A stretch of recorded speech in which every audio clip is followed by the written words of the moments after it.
tema sobre el chapter 13. Okay, who did not understand what I say? Amber, why? Because I don't speak that language. If you think that I care, I'm your boss and I'm not supposed to speak your language. You have to speak my language. But what you see is what happens in many companies. The leader, they don't care if you understand or not because I'm your boss. You're supposed to speak my language. No, I'm not supposed to speak your language. And that's what I quote that I created for this book. Without the body, the brain does not exist. If you don't have the group, if you don't have the company, so you are not a leader. Because for who you be a leader? This is my book. Too many bosses, too few leaders. From Ray Pashawari. He made a lot of research about this topic because it's too many boxes, it's too few leaders. Why? Why is that happening?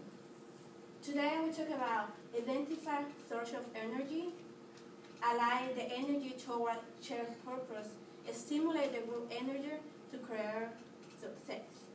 But before, I want to talk about the author. Because if he wrote a book about leader, I have to know if he's a leader.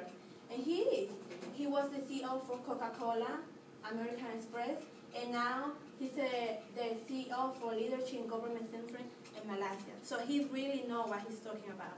He has spent almost 3 years writing this book. The first point, identify source of energy, your personal energy.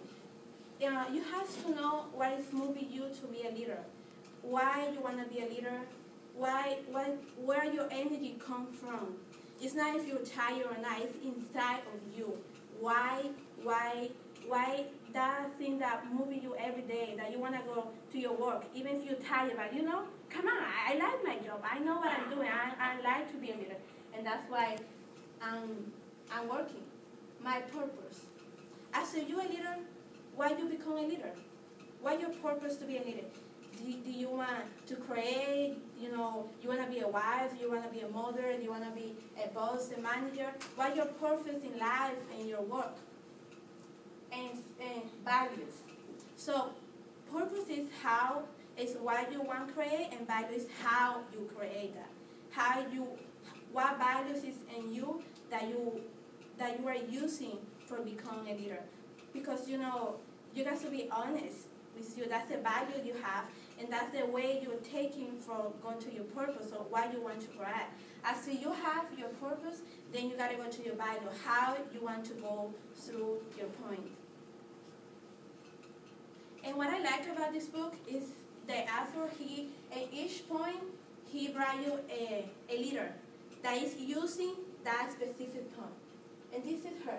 She's Jacqueline Novogratz. When she was 20 years old, they offered her to be a CEO of the big company.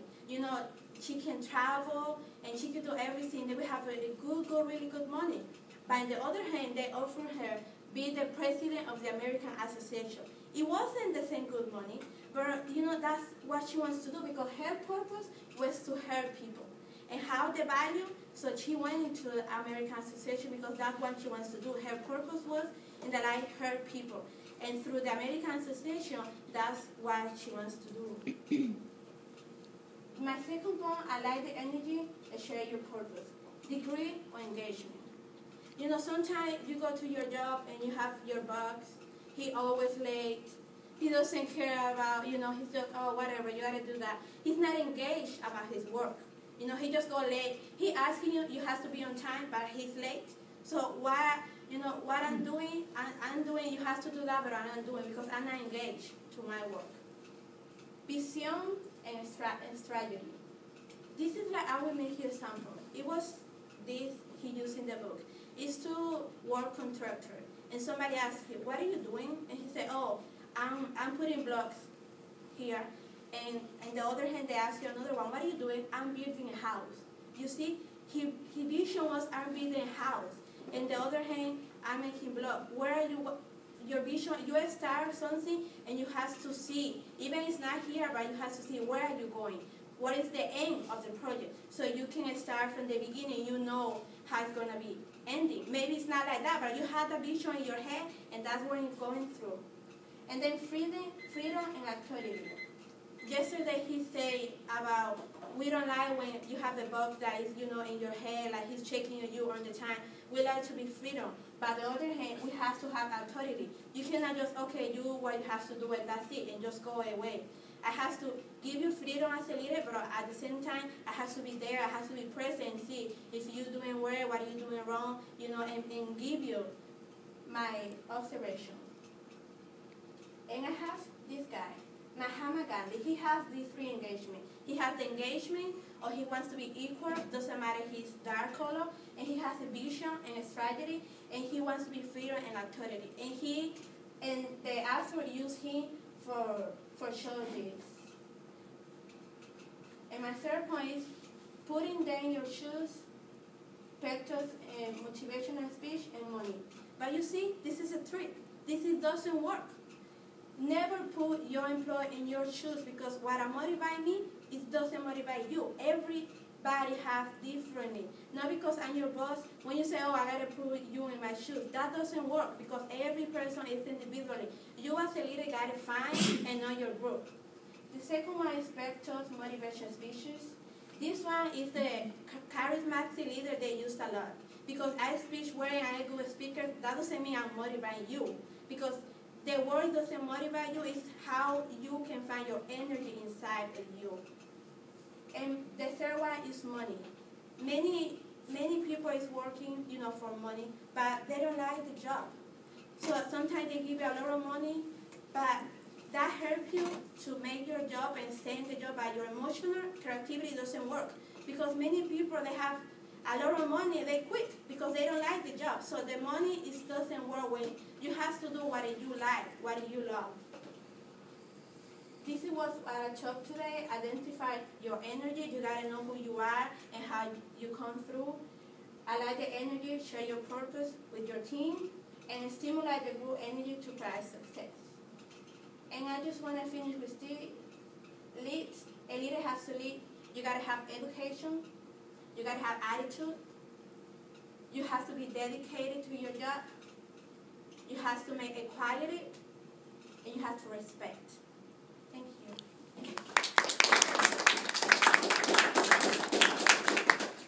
I want to keep the comments kind of brief. So, 3 volunteers. Alexia?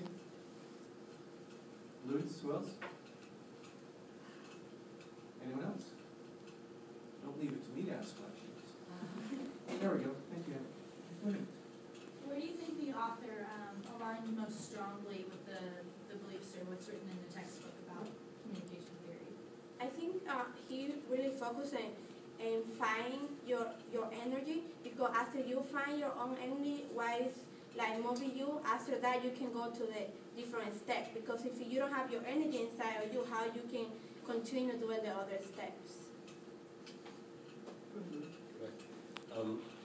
So in order to be an effective leader in a company, you have to make equality, but you can't. I don't think that you can make. You can, for example, you can be friends with someone, you can have a relationship with them, but you have to have a professional relationship with them. How can you make that difference? When we talk about equality, it doesn't go that way. Equality, if I ask to my employee to be early every day, I have to be early. I cannot so you can be late today, and the other one can be early. It has to be equal. Everybody has to do the job. Everybody has to engage in the job. I know I'm professional, but I have to be quality for be professional at the same time.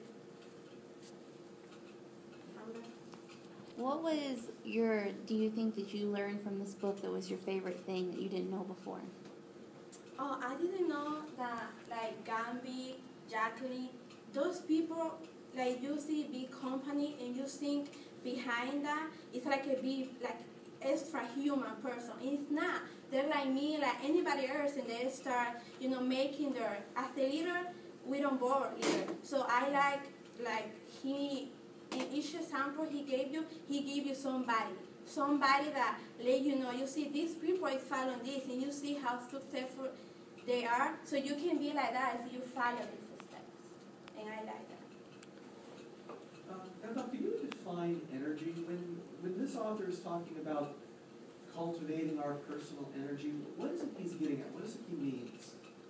He means like, it's not like your body energy. It's like your side, inside of you. Like why moving you every day? Because sometimes you're tired. Like you're making your research. But sometimes you're tired, but you're doing the computer because you have your energy inside to you that telling you, I want to do this and I want it. It's not your body like, oh, I'm so tired. It's like what is inside of you that you say, get up. I like to, and that's my energy because that's what I want to do. Okay, very good, very good. In extending what Heshiwaria talks about to communication research, what he's talking about with respect to energy is called intrinsic motivation. And so if this is an area that you find especially interesting, that you'd like to learn more about, the search term that you type in to look at other perspectives that complement and maybe contrast some things that are mentioned here, the search term is intrinsic, meaning internal, and motivation, meaning drive or ambition. Okay, some things that stand out within your presentation. I thought your argument in support of this text was really sophisticated. It's really clear to me that you read this book. You extracted some deep meaning from this message, and that shows up really clearly within your argument. One of the things that I'd encourage you to do differently in the future is, within your introduction, make sure that your thesis stands out really clearly, because it was a really clear argument within the body of the presentation, and it's clear to me, it might be clear to the rest of the folks here, that you did find that this book was consistent with communication theory, but you didn't actually say that explicitly within the introduction. Or was that sentence that said it? No. Heshiwaria, in addition to being a great leader, also really knows a lot about communication. And we need to hear that positive critique within the introduction. All right, let's give Anabel a